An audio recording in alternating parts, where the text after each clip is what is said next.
자, 오늘은 탄식의 골짜기에서 피어나는 소망의 노래라는 제목으로 기도와 소망의 온전함 세 번째 시간입니다. 여러분 혹시 우리 어린이 친구들 프랑스 작가의 생텍쥐베리라고 알아요? 몰라요? 너무 자신 있게 아니요 이러니까 그래요? 네. 어린 왕자라는 책 혹시 알아요? 그건 어떻게 알아요? 매치가 안 되네? 생텍쥐베리는 모르는데 어린 왕자는 안 돼요. 네, 알겠어요. 그 책 읽어본 사람. 오, 다은이는 또 읽어봤는데 어떻게 한다고 그래요? 다른 친구들은 안 읽어봤는데 다 우리 집 애들이에요. 네, 꼭 한번 읽어보시기를 바랍니다.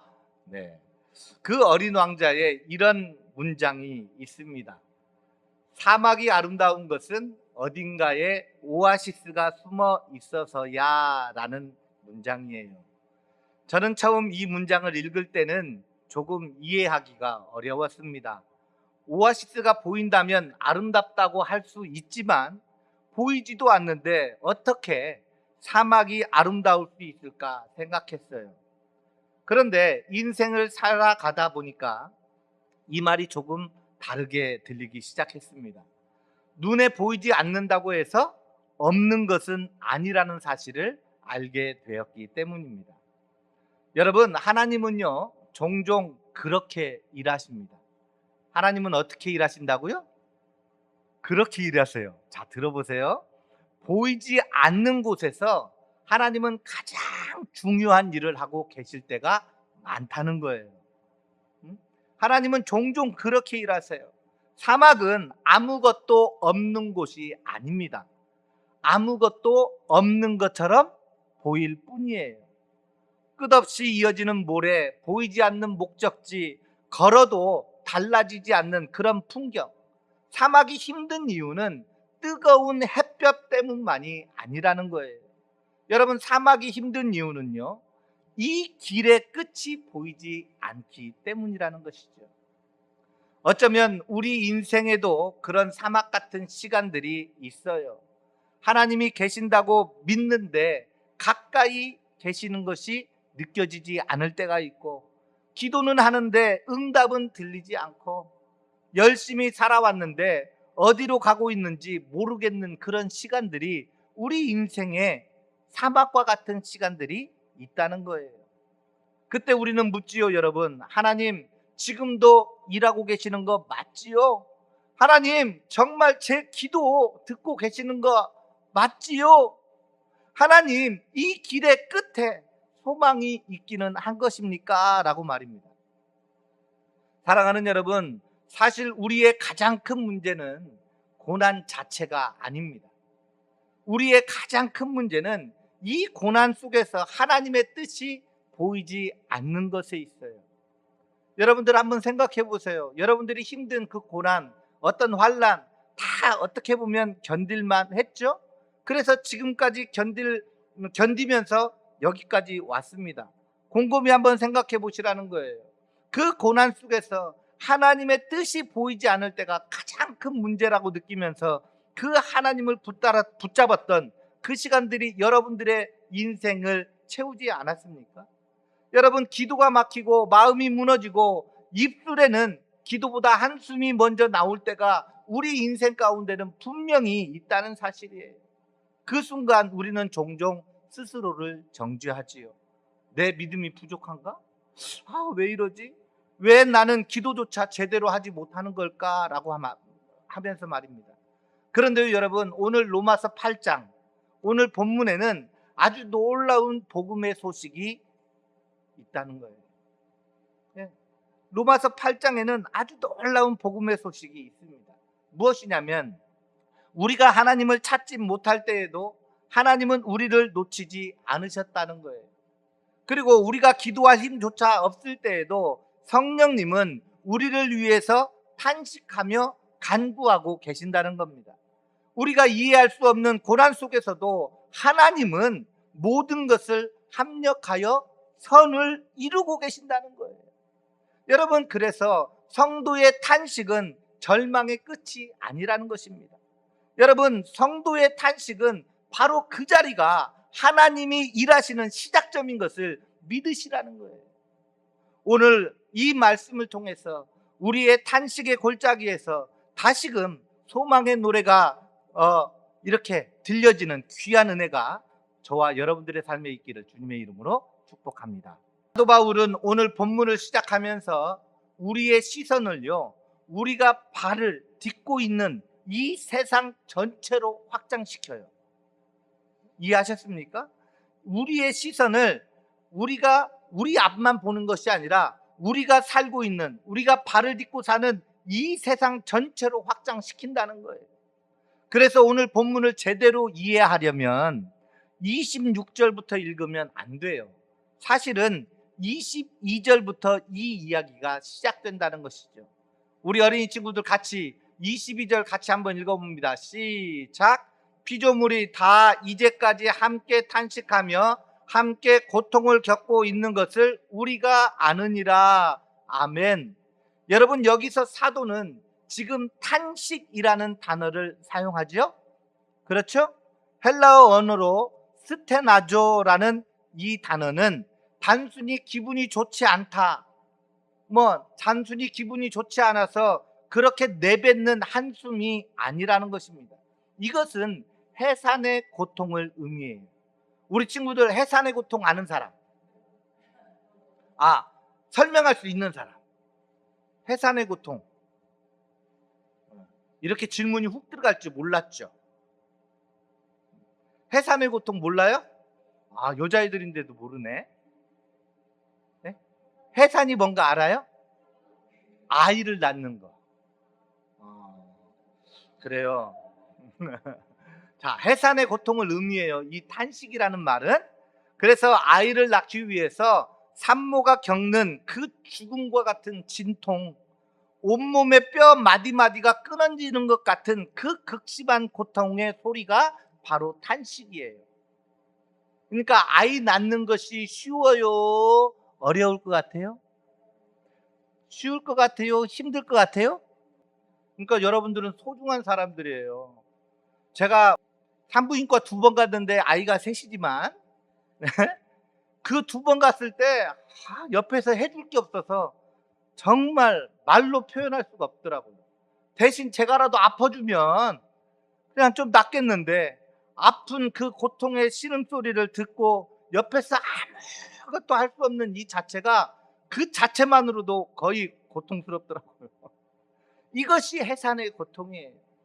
여러분, 아담의 범죄 이후에 이 땅에 죄가 들어왔을 때 하나님이 창조하신 아름다운 세계는 그 모든 영광을 잃어버렸어요. 피조물들은 원래 목적대로 하나님을 찬양하는 대신에 썩어짐의 종노릇을 하면서 신음하게 되었단 말입니다. 전쟁과 기근, 지진과 전염병, 그리고 우리가 매일 마주하는 그 죽음의 그림자들, 그것이 바로 이 피조물들의 탄식 소리인 거예요. 이해하셨죠? 그런데 바울은 여기서 멈추지 않고 또 다른 더욱 충격적인 선언을 하게 되는데 그것이 바로 23절이에요. 그뿐 아니라 또한 우리 곧 성령의 처음 익은 열매를 받은 우리까지도 속으로 탄식하여 양자될 것, 곧 우리 몸의 속량을 기다리느니라. 아멘. 여러분, 이 말 뜻이 무엇인지, 어떤 의미인지 아십니까? 예수 그리스도를 믿고 성령의 인치심을 받은 성도들, 구원의 확신을 가지고 살아가는 우리들조차도 이 땅에서 탄식을 피할 수 있다 없다? 없다라는 거예요. 우리는 종종 예수님을 믿으면 어떻게 생각하죠? 고난이 없어야 된다고 생각합니다. 그렇죠? 그러나 성도의 탄식은 불신앙의 증거가 아니라는 거예요. 오히려 아직 완성되지 않은 하나님의 나라를 사모한다는 증거예요. 여러분, 우리가 탄식한다는 것은 불신앙의 증거가 아니라니까요. 우리가 믿음이 연약할 수는 있지만 그것 때문에 하나님을 믿지 않는다라고 생각하지 마시라는 것입니다. 여러분, 오히려 아직 완성되지 않은 하나님의 나라를 사모하기 때문에 이러한 탄식이 우리에게 주어진다는 것입니다. 여러분, 우리는 이미 구원받았지만 아직 완성되지 않은 그 세상에 살고 있어요. 이것이 바로 영적 긴장 속에서 우리를 탄식하게 만든다는 것입니다. 성도라고 해서 병에 안 걸리는 것이 아니에요.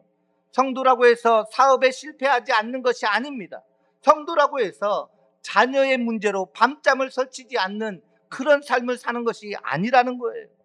우리 역시 깨어진 세상의 한복판에서 그 고통의 무게를 고스란히 짊어지고 살아가는 존재들이라는 것을 여러분 잊지 마시라는 것이죠. 우리 친구들 혹시 친구 때문에 속상하거나 시험을 망쳐서 울고 싶을 때 그럴 때가 있었던 사람? 망쳐봤어요, 시험? 친구 때문에? 자, 그러면 그럴 때 하나님은 너는 왜 그렇게 믿음이 없냐라고 말씀하시는 분일까요? 아닐까요? 그렇게 말씀하시지 않는다는 거예요. 오히려 많이 힘들지? 내가 너의 그 마음을 다 안단다라고 포용해 주시고 안아 주시는 것처럼 피조물들이 지금 탄식하고 있고 하나님을 믿고 있고, 그렇죠?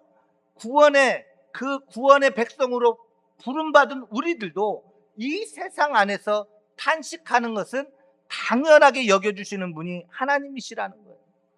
사랑하는 여러분, 성경은 성도의 탄식을 정죄하지 않습니다. 성경은요, 성도의 탄식을 정죄하지 않는다니까요.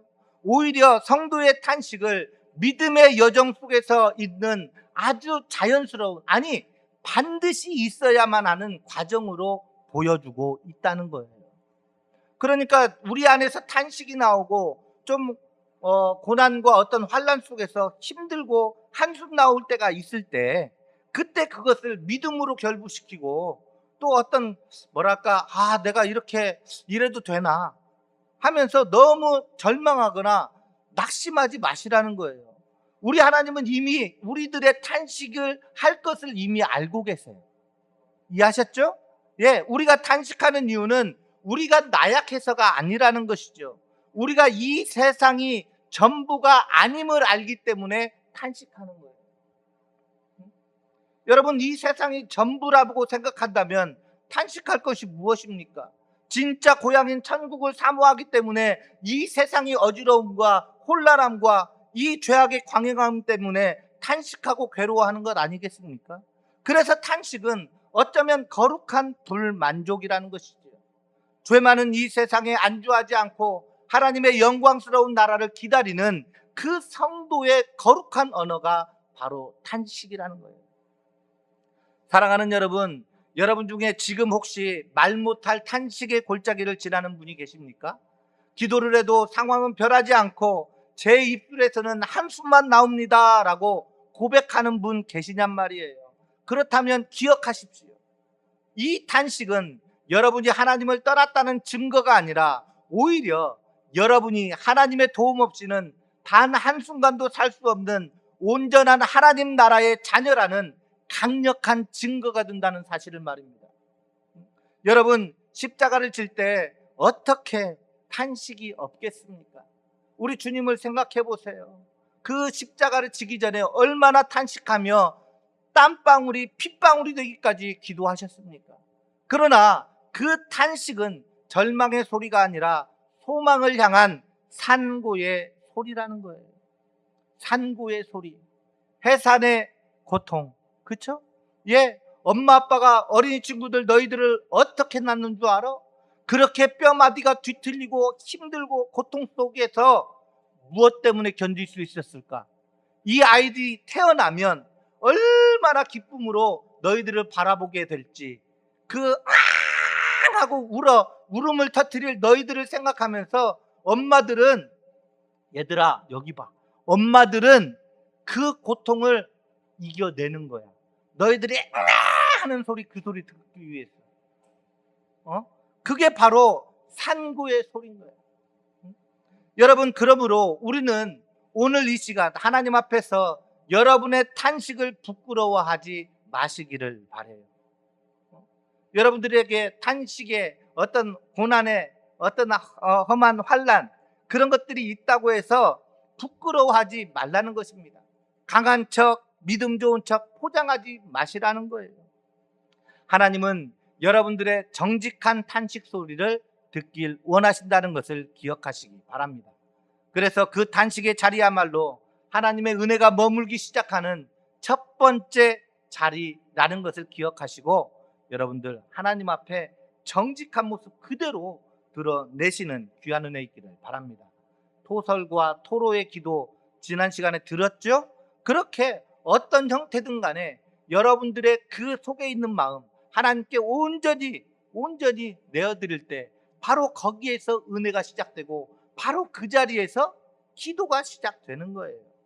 하나님은 우리의 탄식을 멸시하지 않으시고 그 깊은 신음소리를 통해 새로운 시작을 준비하고 계신다는 것을 믿는 저와 여러분들 되시기를 주님의 이름으로 축복합니다. 여러분, 이제 우리는 탄식하는 우리를 찾아오시는 그 성령 하나님의 놀라운 사역에 주목해야 합니다. 우리 26절 상반절 첫 줄만 한번 읽어봅니다. 시작. 이와 같이 성령도 우리의 연약함을 도우시나니. 여러분, 여기서 이와 같이라는 단어는 앞서 언급된 그 피조물과 성도의 탄식 들으셨죠? 그리고 그 고난을 포함한 문맥 속에서 성령께서 우리와 똑같이 보조를 맞추고 계신다는 이야기가 바로 이와 같이라는 단어예요. 그러니까 전 세계, 이 세상의 모든 피조물이 탄식하고 믿는 우리 성도들도 탄식하고 그리고 고난을 포함한 모든 것들, 그것을 하나님이 무시하는 것이 아니라 우리 안에 있는 똑같은 그런 모든 탄식과 고난들을 성령님께서 우리와 함께 보조를 맞추시고 계시는 것을 강조하는 내용이 바로 이와 같이라는 단어에서 들어있다는 거예요. 성령은 우리의 고통을 멀리서 지켜만 보고 계시는 분이 아니라는 이야기를 하는 겁니다. 여러분, 우리의 눈물 속으로, 우리의 그 절망 속으로 직접 발을 들이시는 분이 성령 하나님이신 것을 믿으시라는 거예요. 그래서 우리가 성령님 우리의 마음과 영혼을 그분께 내어드리면서 도와달라고 그렇게 간곡하고 그렇게 간절히 기도하는 것이 아니겠습니까? 여러분, 우리의 마음을 가장 잘 아시는 분이 성령님이시라는 거예요. 우리는 종종 기도를 내가 해야 하는 어떤 사명, 어떤 사역, 어떤 의무로 생각할 때가 참 많아요. 그래서 기도가 막히면 신앙마저도 실패한 것처럼 여기는 사람들이 종종 있습니다. 그러나 사도 바울은 26절 하반절 같이 한번 읽어봅니다. 우리는 마땅히 기도할 바를 알지 못하나 오직 성령이 말할 수 없는 탄식으로 우리를 위하여 친히 간구하시느니라. 아멘. 그래서 사도 바울은 우리의 기도를 완전히 재정의해 주고 있는 거예요. 여러분, 이 말씀이야말로 우리 인생의 가장 큰 위로가 아니겠습니까? 예? 기도가 막힐 때, 말이 나오지 않을 때, 그저 눈물만 흘릴 때 여러분은 결코 혼자가 아니라는 이야기를 지금 사도의 입을 통해서 하나님이 하고 계시는 거예요. 내 안에 역사하시는 성령께서 나의 언어로는 다 표현할 수 없는 그 깊은 아픔과 탄식까지 꿰뚫어 보시고 하나님 아버지 앞에 완벽한 기도로 번역해서 올려드리고 계신다는 거예요. 누가요? 성령님이, 성령 하나님이. 이 얼마나 큰 은혜요, 감사냐고 말입니다. 정말 그야말로 큰 위로가 아니겠습니까? 여러분, 우리는 당장 내 눈앞에 문제가 해결되는 것만을 기도라고 부를 수 있어요. 예, 실제적으로 우리의 기도를 한번 돌아보십시오. 사업이 잘 되게 해달라고, 병이 낫게 해달라고, 자녀가 성공하게 해달라고 하는 것이 우리가 아는 기도의 전부일 때가 참 많지 않습니까? 그러나 성령께서 우리가 구하는 그 일시적인 안락을 넘어 영원한 하나님의 뜻을 구하게 하신다는 거예요. 이것이 바로 성령의 중보 사역입니다. 그러니까 여러분들이 괴로움 때문에 어떤 환난 때문에 기도가 안 나오고 기도하려고 앉았는데 아무 소리도 안 나고 그저 한숨만 나오고 아니면 그저 눈물만 나오는 그 시간, 그냥 그렇게 있다가 집에 돌아가더라도 기도 안 한 게 아니라니까요. 그 시간 같이 나와 함께 하신 그 성령께서 우리를 도우셔서 탄식함과 그 간구하심으로 하나님께 기도하고 계셨다는 거예요. 그러니까 거기에서 낙심하지 말라는 것입니다. 탄식 속에서 우리가 낙심으로 절망으로 따라지는 것이 아니라 오히려 그 탄식 속에서 함께 하신 그 성령님의 그 인도하심, 그 간구하심을 믿으시라는 거예요. 그리고 그것 또한 하나님의 은혜라고 여기면서 하나님 제 마음 분명히 아시는 줄 믿습니다 하고 믿음으로 나아가야지 절망으로 꼬꾸라질 그럴 이유가 아니라는 거예요. 여러분, 성령님을 제대로 아시면, 그분의 어떤 중보 사역을 알면 우리가 환난과 고난 가운데서도 낙심할 이유가 없다는 것이죠. 그러니까 얼마나 큰 은혜요, 감사냔 말이죠. 이게 우리가 성령 안에 거할 때, 여러분, 우리의 기도는 더 이상 자기중심적 욕망의 나열이 아니라 하나님의 신성한 성품을 닮아가는 거룩한 대화로 변한다는 것을 믿으시라는 거예요. 우리 어린이 친구들 무슨 말인가 알아들어요? 자, 이게 무슨 말이냐면 기도를 잘 못해도 괜찮다는 말이야. 성령님은 우리보다 우리의 마음을 더 잘 아세요. 믿어요? 한번 따라합시다. 우리 어린이 친구들, 성령님은 우리보다 우리의 마음을 더 잘 아세요. 네, 지금 그 얘기를 한 거예요. 여러분, 성령님의 탄식은 우리의 탄식과는 전혀 차원이 달라요. 우리의 탄식이 고통의 표현이라면 성령의 탄식은 우리를 살리려는 생명의 호흡입니다. 성령의 탄식은 뭐라고요? 우리를 살리려고 하는 생명의 호흡입니다. 27절 같이 한번 읽어봅니다. 시작. 성령이 하나님의 뜻대로 성도를 위하여 간구하심이니라. 아멘. 여러분, 성령은 결코 우리의 욕심을 하나님께 보증하지 않아요. 뭘 보증하지 않는다고요? 우리의 욕심, 우리의 그 원하고 바라는 그 모든 집약된 그 욕심을 하나님께 보증하는 분이 성령님이 아니라는 거예요. 성령님은요, 오직 뭐라고 써 있어요? 성령이 누구의 뜻대로? 하나님의 뜻대로, 오직 하나님의 뜻대로 우리를 인도하신다는 거예요. 이것을 잘 인식하셔야 됩니다. 여러분, 우리가 이 성령의 중보 사역을 깨달을 때 비로소 우리의 신앙은 내 열심에서 하나님의 신실하심으로 이동한다는 것을 믿으시라는 것이죠. 그것이 이제 우리의 삶 속에서 확인돼야 돼요. 사랑하는 여러분, 기도가 막힌 그 순간은 기도의 끝이 아니에요. 오히려 내 기도의 한계를 인정하고 성령께서 일하시도록 자리를 내어드리는 것이 바로 기도의 시작인 것이죠. 여러분, 안타깝지만 죄송한 얘기지만 우리는 미래를 알아요, 몰라요? 몰라요. 무엇이 진짜 복인지도, 그리고 지금 그 고난, 우리가 겪고 있는 환난과 고난이 어떤 의미인지도 알지 못합니다. 그러나 성령께서는 다 아신다는 거예요.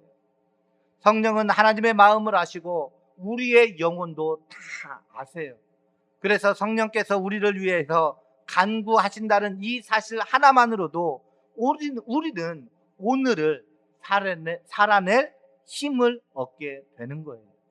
그래서 이렇게 큰 은혜가 없다는 것이고, 이것이 얼마나 놀라운 은혜냐고 말씀드리는 거예요.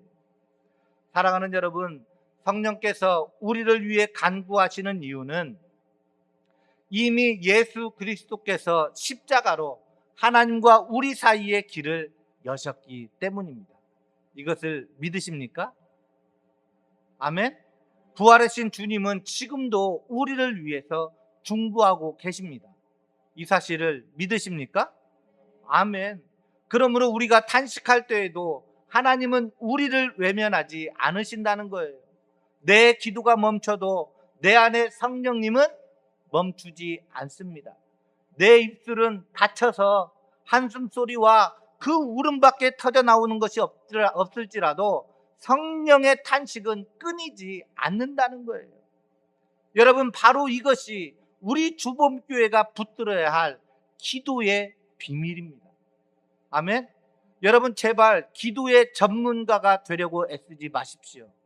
기도의 전문가는요, 다른 것이 아니에요. 유튜브나 다른 거를 보면서 무슨 어떤 기도에 특별한 능력이 있는 것처럼 포장하면서 성도들을 너무나 많이 현혹시키고 너무나 흔들어댑니다. 여러분, 제발 그런 기도의 전문가 되려고 하지 마시고 다만 우리 안에 계신 그 성령님을 의지하시길 바라요. 그분만 의지하면 돼요. 그분께 나의 탄식을 정직하게 내어드리면 된다니까요. 그걸 내어드릴 때 거기서 기도가 시작되고 거기서 하나님의 은혜가 시작된다고 말씀드리는 거예요. 여러분, 나와 함께 하시는 그 성령님을 내가 느끼고 그분과 함께 기도하는데 무슨 다른 기도의 방법, 기도의 전문성이 필요합니까? 저와 여러분들의 그 진정성, 하나님과의 그 친밀함, 거기에서 나온다는 것이죠. 여러분, 내 작은 신음 한마디가 하나님의 보좌에 상달될 때 성령께서 그것을 예수 그리스도의 보혈의 향기가 묻은 완벽한 기도로 바꾸신다는 거예요. 우리의 능력, 우리의 기술이 아니라는 거예요. 성령님의 중보 사역이라는 것이죠. 그분이 어떻게 한다고요? 우리의 연약하고 우리의 사심, 우리의 욕심, 여러 가지 것들이 더러운 것들이 묻어 있을 수 있는 그 기도를 예수 그리스도의 보혈의 향기가 묻은 그런 기도로 바꿔서 하나님께 올려드린단 말이에요. 우리가 어떻게 예수님의 보혈의 향기가 묻은 기도로 기도할 수 있습니까? 우리는 기도하다가도 잠시 놓치면 내 욕심으로 기도하고 우리가 기도하다 보면 내 사심이 들어가기도 하고 얼마나 한 30분도 제대로 기도할 때가 뭐 그렇게 많지 않은 것 같아요. 저와 여러분들이 하지 못하는 그것을 우리 성령님께서 옆에서 나와 함께 하면서 도와주신다는데 뭐 다른 기술이 필요하냐는 것이죠. 우리가 지금 겪는 이 탄식의 시간은 우리를 무너뜨리는 시간이 아니라 우리를 기도의 깊은 심연으로 이끄시는 성령님의 손길인 것을 믿으시라는 거예요. 여러분, 그렇게 성령께서 일하고 계신다는 것입니다. 지금 이 순간 여러분을 위해 탄식하며 간구하시는 성령님의 은혜가 여러분들의 심령 가운데 가득 채워지는 귀한 은혜 있기를 주님의 이름으로 축복합니다. 아멘. 그렇다면 여러분, 우리가 이제 탄식하고 또 성령님이 대신 간구하시는 그 모든 과정 끝에 하나님은 무엇을 남기시는가, 이것을 한번 생각해 봐야 되지 않겠습니까? 오늘 본문 28절은 성도들에게 가장 큰 힘이 되는 약속이 아닐 수 없는데 우리 28절 같이 한번 읽어볼까요? 시작. 우리가 알거니와 하나님을 사랑하는 자 곧 그의 뜻대로 부르심을 입은 자들에게는 모든 것이 합력하여 선을 이루느니라. 아멘. 정말 하나님이 모든 것을 합력하여 선을 이루느니라 믿으십니까? 그런데요, 이 말씀을 우리는 종종 오해합니다. 많은 분들이 이 말씀을 오해해요. 마치 하나님이 우리가 원하는 대로 사업을 성공시켜 주시고 자녀를 명문대에 보내주시고 모든 질병을 고쳐주시는 것처럼 그것을 선이라고 생각할 때가 참 많습니다. 하지만 성경이 말하는 선은 세상의 성공이나 편안함이 아니라는 사실이에요. 여러분, 성경이 말하는 선은 세상의 성공이나 편안함이 아니라는 사실을 기억했으면 좋겠습니다. 오늘 성경을 통해서 바울이 말하는 선은 그 정체는 28절 그 다음 절인 29절에 명확히 드러나요. 29절 같이 한번 읽어봅니다. 시작. 하나님이 미리 아신 자들을 또한 그 아들의 형상을 본받게 하기 위하여 미리 정하셨으니. 아멘. 여러분, 하나님께서 이루시는 가장 큰 선은 우리가 세상에서 얼마나 높은 자리에 올라가느냐, 뭐 어떻게 성공하느냐가 아니라 우리 내면이 얼마나 예수 그리스도의 형상을 닮아가느냐에 있다는 거예요. 하나님은 우리를 편안하게 살게 하려고 부르신 것이 아니라는 것입니다. 우리를 예수님처럼, 누구처럼? 예수님처럼 거룩하고 아름다운 인격의 사람으로 빚기 위해서 부르셨다는 사실입니다. 여러분, 이 부르심을 오해하지 마세요. 혼동하지 마시고 이 부르심을 잊지 마시라는 거예요. 하나님께서는 우리를 부르셨을 뿐만 아니라 그 부름에 합당한 사람으로 빚어가시는 능력의 하나님이신 것을 믿으신다면 이것을 잘못 오해하거나 잘못 받아들이면 안 되는 부분 아니겠습니까? 이 너무나 중요한 말씀을 너무나 오해를 많이 하고 있더라는 것이죠. 그래서 하나님은 우리의 탄식과 고난을 낭비하지 않으신다는 거예요. 그 모든 눈물과 아픔을 재료 삼아서 우리라고 하는 작은 작품, 그죠? 예수님의 형상으로 조각하고 계신다는 거예요. 그래서 우리 하나님을 위대한 토기장이라고 말씀하는 것입니다. 여러분, 여러분들의 그 고통, 여러분들이 그냥 생각만 해도 눈물이 왈칵 쏟아지는 그 환난, 정말 응답되어지지 않는 그 오랫동안 기도했던 그 기도 제목들, 그 모든 것들을 재료 삼아서 우리 하나님은 어떻게 하신다? 합력해서 다 합해서 이리저리 끌어 모아서 그것으로 저와 여러분들을 예수 그리스도와 같은 그런 인격의 소유자, 그런 거룩한 사람으로 바꾸어 가신다는 거예요. 여러분, 토기장이가 찰흙을 다룰 때 한번 생각해 보시기 바랍니다. 때로는 막 누르고요, 때로는요 깎아내고요, 때로는요 뾰족하고 날카로운 것들을 이렇게 긁어내면서 모양을 만들어요. 그렇죠? 해봤죠? 예. 요즘은 찰흙보다 슬라임인가? 그게 더 유행이더라고요. 우리 친구들도 다 해봤잖아요. 그렇죠? 우리 친구들 그 슬라임 만들 때 보니까 이렇게 막 문질리기도 하고, 때로는 우리 하연이 보니까 막 손바닥으로 막 치고 그렇더라고요. 뭐하냐? 화푸냐? 막 그렇게 제가 물어보기도 해요. 아니, 이렇게 해야 잘 다져지고 막 이런데요. 마찬가지예요. 여러분, 하나님은 우리를 그렇게 때로는 막 주물르고 때로는 막 탁탁 치면서 그렇게 우리를 빚어가세요. 찰흙 입장에서는, 슬라임 입장에서는 귀찮아. 때로는 아파. 때로는 힘들어 죽겠는 그런 때가 있어요. 그렇게 느껴질 수 있어요.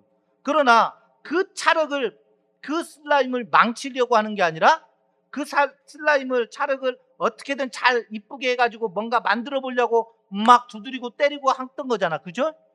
그런 거란 말이에요. 하나님은 그렇게 저와 여러분들을 작품 만드시기 위해서 그러한 일들을 펼쳐 가신다는 것이죠. 여러분, 그것은 망가뜨리기 위해서가 아니라 가장 아름다운 그런 작품을 만들기 위함입니다. 그래서 지금 여러분이 겪는 탄식의 시간, 그 말로 설명할 수 없는 그 고통의 시간은 하나님께서 여러분의 인생을 예수 그리스도의 형상이라고 하는 명작으로 빚어가시는 뜨거운 가마속이라는 것을 기억하시라는 거예요. 여러분, 지난주에 보았던 한나 기억하시죠? 그 한나의 눈물이 헛되지 않았던 것처럼 오늘 우리의 눈물도 결코 헛되지 않는다는 것을 믿으시기 바랍니다. 하나님은 지금도 우리의 탄식을 사용하셔서 선한 뜻을 이루어 가고 계심을 믿으시라는 거예요. 지금 여러분이 겪는 이해되지 않는 그 고난도 마찬가지라는 겁니다.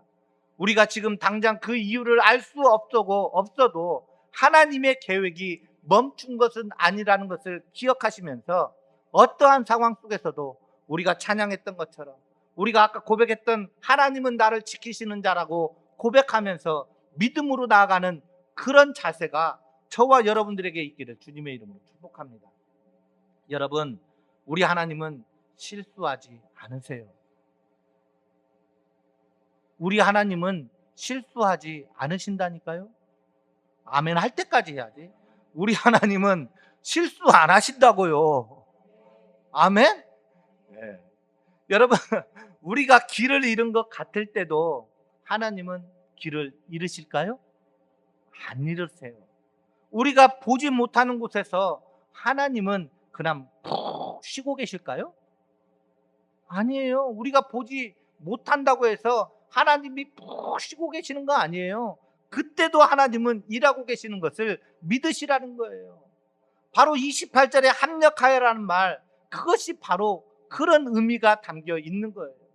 여러분, 여러 요소를 함께 이렇게 모아가지고 역사하신다라는 것이 합력하여라는 단어의 뜻입니다. 여러분, 그렇다면 여러 요소가 함께 역사한다라면 그 여러 요소는 기쁜 일만을 이야기하는 걸까요? 네? 아니라는 것이죠.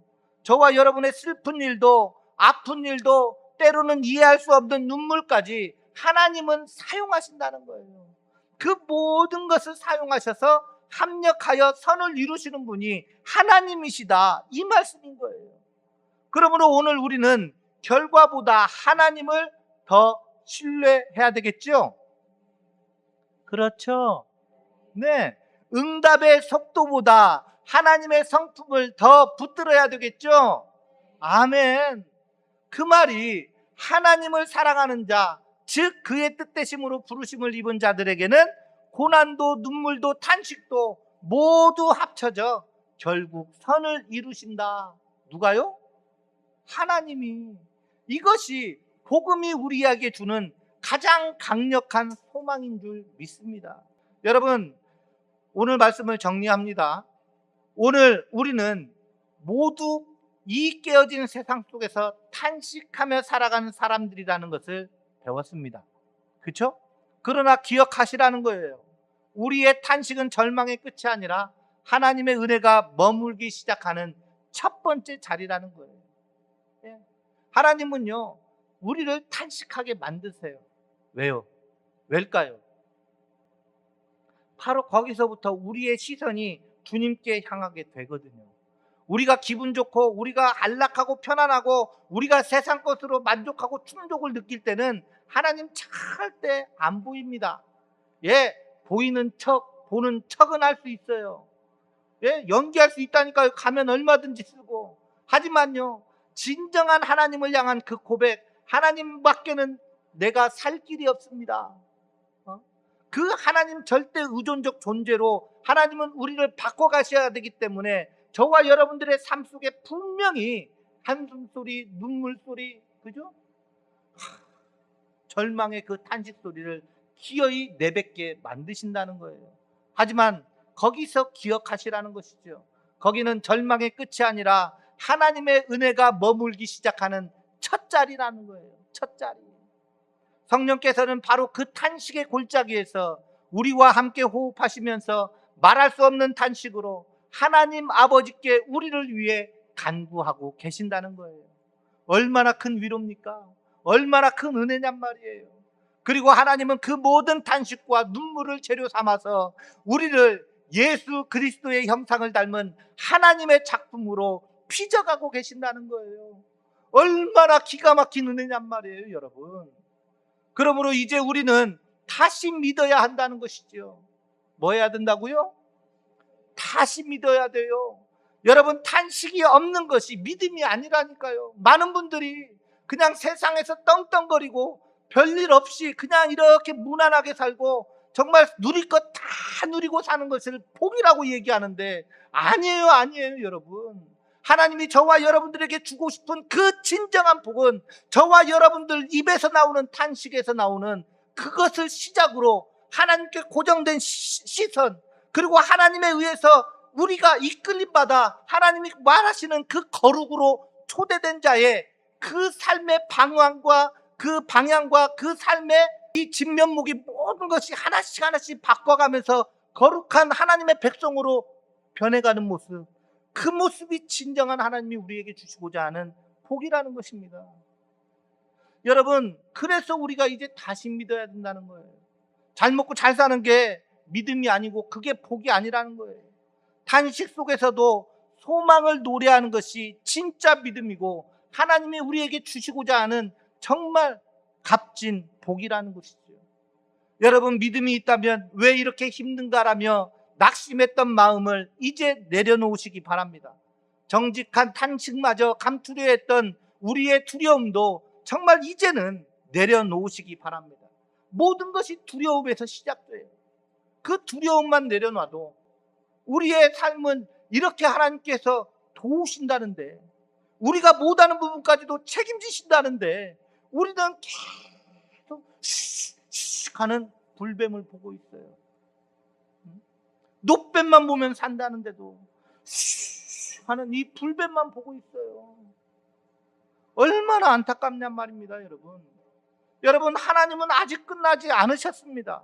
지금 여러분의 인생이 조각나 보이고 여러분들의 그 어떤 기도 제목들, 그 모든 것들이 멈춰버린 것처럼 느껴져도 결코 아니라는 거예요. 하나님은 우리의 눈에 보이지 않으면 지금도 일하고 계신다는 것을 믿으시라는 거예요. 여러분의 가정과 일터에서 밀려오는 그 탄식의 파도 앞에 굴복하지 마십시오. 우리 안에 계신 그 성령의 중보하심을 의지해서 다시 한번 소망의 노래를 부르며 일어서는 저와 여러분들 되시기를 바랍니다. 하나님께서 여러분의 삶을 반드시 그분의 선하신 뜻대로 완성해 가실 것을 믿으시라는 거예요. 우리가 놓칠 때는 있습니다. 우리가 하나님을 놓칠 때 분명히 있어요. 그러나 하나님은 결코 저와 여러분을 놓치지 않습니다. 우리의 기도가 멈춰도 성령의 중보는 멈추지 않습니다. 우리의 눈물이 마르지 않아도 하나님의 섭리는 멈추지 않는다는 거예요. 그게 우리의 고백으로 삶 속에서 이제 나타나야 되지 않겠습니까? 그러므로 성도의 소망은 상황이 아닙니다. 응답의 속도도 아닙니다. 응답 못 받아도 잘못됐다고 조급하게 생각하지 마십시오. 기다릴 줄 아시기를 원해요. 그 기다림 속에서 하나님은 더 소중한, 더 중요한 무엇인가를 가르치고 계신다는 것을, 그것을 잊지 마시라는 것이죠. 하나님은 아직 끝나지 않으셨습니다.